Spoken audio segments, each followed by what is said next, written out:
gold spikes and then it goes down. In 2011, gold spikes and then it goes down. In 1980, gold spikes and then it goes down. So in 2020, gold spiked. And so the smart money thinks it's just going to go down. And they've been waiting for gold to go down. And the stocks have been leading gold down, except that gold isn't going down, it's going up, right? So at some point, and I would think that has to happen this year. How long can you keep saying, no, gold's going to go down, gold's going to go down? It's been since 2020. We're going on 4 years now, plus or minus $2,000 gold. Like, that's a long time to say, oh, that was just a spike. The next big move is down. And the breakout this year, if anything, says that the next big move is upwards. I'm just happy that the chart has this breakout that coincides with my macro view, which says gold's going up more this year. Gold prices have notably increased, marking the most significant weekly gain since early April. This surge is primarily driven by the latest U.S. employment data, which suggests a cooling labor market, thereby increasing the likelihood of an interest rate cut by the Federal Reserve later this year. Lobo Tiggre, CEO of IndependentSpeculator.com, is an expert in resource investment. In his assessment, he challenges the expectation of gold decline, pointing to the continued upward trend despite historical instances like 2011 and 1980. However, Lobo Tiggre confidently declares that the current year is poised to be the definitive gold year, marking a period of exceptional significance and opportunity for investors in the precious metal market. Gold hit an all-time high nominal price in April of 2024 amid rising asset prices across the board, but gold's inflation-adjusted high was still seen in 1980. Average gold prices rose 10% year-on-year in Q1, or 5% from the final 3 months of 2023 to an all-time quarterly high of $2,070 per ounce as macroeconomic and geopolitical drove demand for the flight to safety asset. However, Tiggre reiterated his bullish stance on gold, citing factors such as impending recession and potential Federal Reserve policy shifts to support the precious metal's value. Regarding the current market, Tiggre hints at a growing gold recognition, particularly in Western circles, and the advantages of incorporating gold into investment portfolios. Drawing from Rick Rule's insights on the historical norm for gold allocations, Tiggre speculates that a return to this average could trigger a notable uptick in demand for the precious metal. Demand for safe haven gold rose to its highest level in 7 years in the first quarter of 2024, according to the World Gold Council. Total bullion demand rose 3% year-on-year between January and March, the body said, to 1,238 tons. Now we present the clips of Lobo Tiggre's insights from his recent interview with Liberty and Finance. Before we continue to delve into this discussion, please subscribe to our channel and activate the bell icon for timely updates. I'm right about gold so far this year, but not for the reasons that you and I, Elijah, spoke about. I'm in team hard landing. I think, when the recession becomes undeniable in the US, we get a monetary pivot, and that was the basis for my bullishness on gold, and that hasn't happened yet. So please don't anoint me guru and think predictor of anything. To be right for the wrong reason is still being wrong, actually, in my view. So far, I think there's a better argument to be made that Lobo got it wrong than got it right.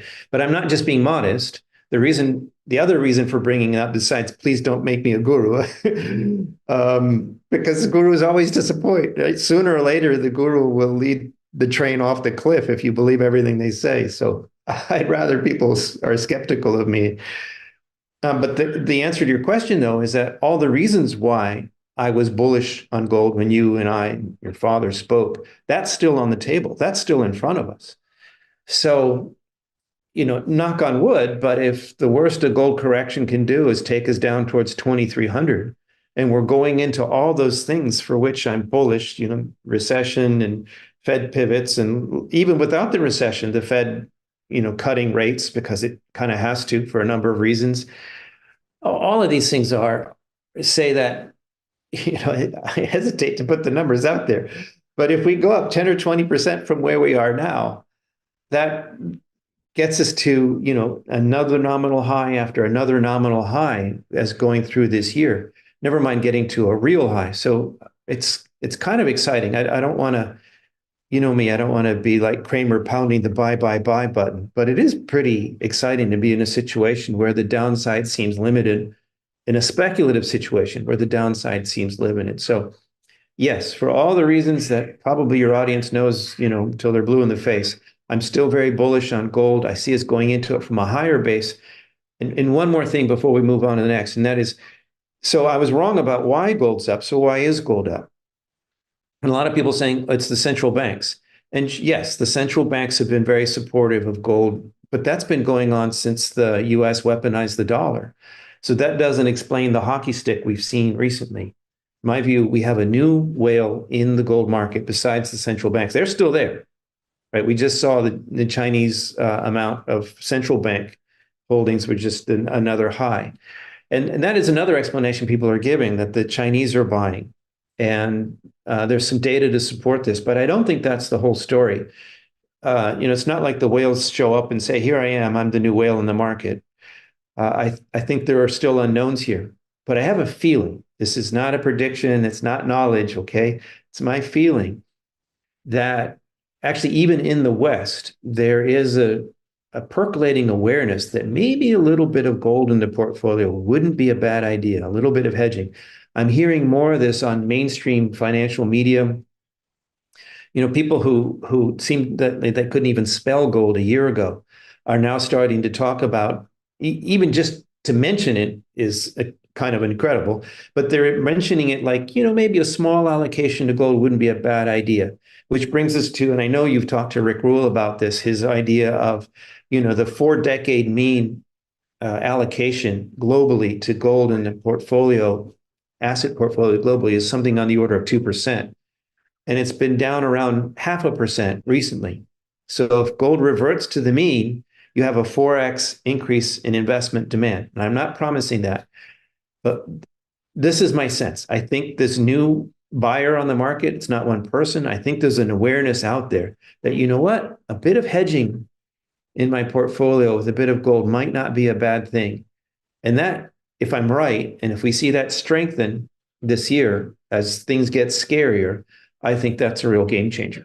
During the interview, Lobo Tiggre emphasizes the importance of seeing a divergence in gold prices between Western markets and the Shanghai Gold Exchange to indicate genuine market behavior.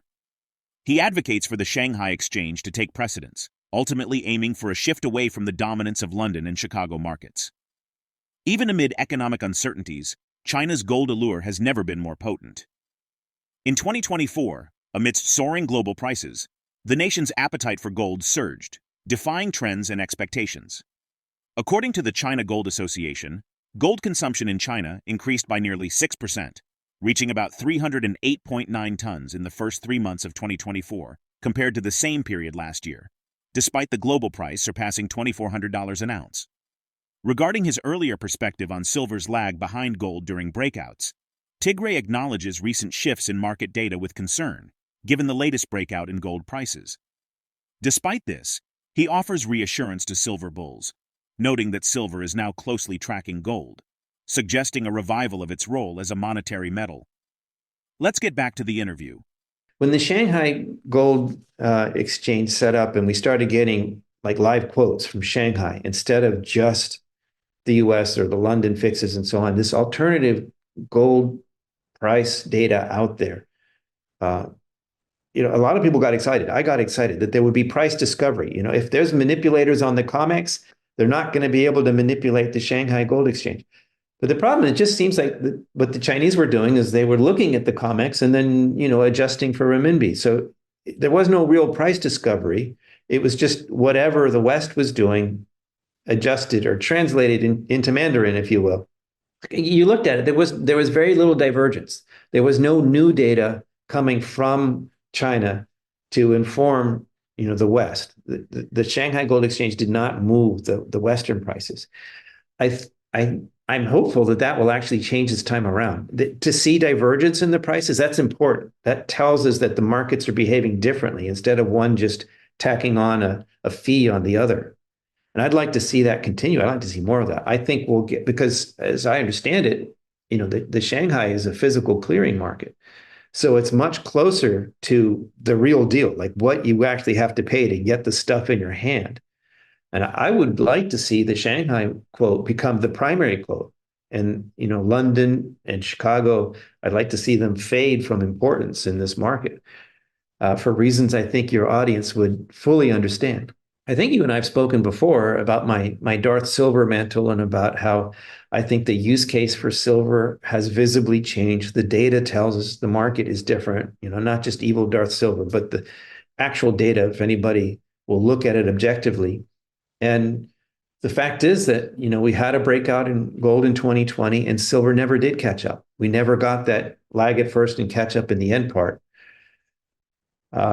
So that is no longer an unbroken track record. It is now a broken track record. And it's concerning that the broke in the track record is the very last instance, right? So if something has changed, has it changed back? But fear not, dear silver bulls. Even Darth Silver sees that silver is tracking gold very closely, and particularly important.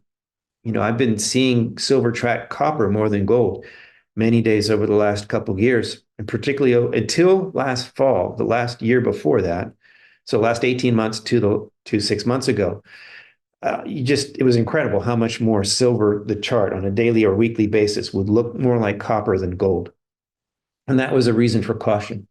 But ever since the unfortunate events, the new war in the Middle East, silver has been tracking gold much more closely again. And on days where specifically you would see oil and copper go down on economic and news, and gold go up because of the same fear pushing monetary metals up, you'd see silver move like a monetary metal and not an industrial metal. So it seems like the latest war has reminded people that silver is the word for money in many languages. And whatever the psychology of it is or not, the data is telling us that silver is functioning as a monetary metal again. And of course, silver has more catch up to do already. Silver's starting from a much lower base. So this time might be different again for silver, but not in that it doesn't catch up, but that it doesn't lag. And in fact, I have put silver back on my shopping list, silver stocks, that is, along with gold. I'm not waiting to see what the recession might do to silver anymore. It has demonstrated for months now that it's acting now. Never mind what might or might be. Right now, it's acting like a monetary metal. So if I'm bullish gold, which I am, then I have to be bullish silver. And by the way, not platinum or palladium. They're not monetary metals, just gold and silver. Two Jakarta-based commodity analysts forecast that the price of gold could reach as high as $3,000 per ounce in the next 5 years. While they remain bullish, they caution that many factors could affect the price of gold within this time frame. What do you think the recent trends in gold consumption and price movements suggest about the overall sentiment and outlook for the global economy and financial markets? Drop your thoughts in the comment section below. If you find this video informative, don't forget to support our channel and turn on notifications to stay informed about our latest videos. See you in the next video.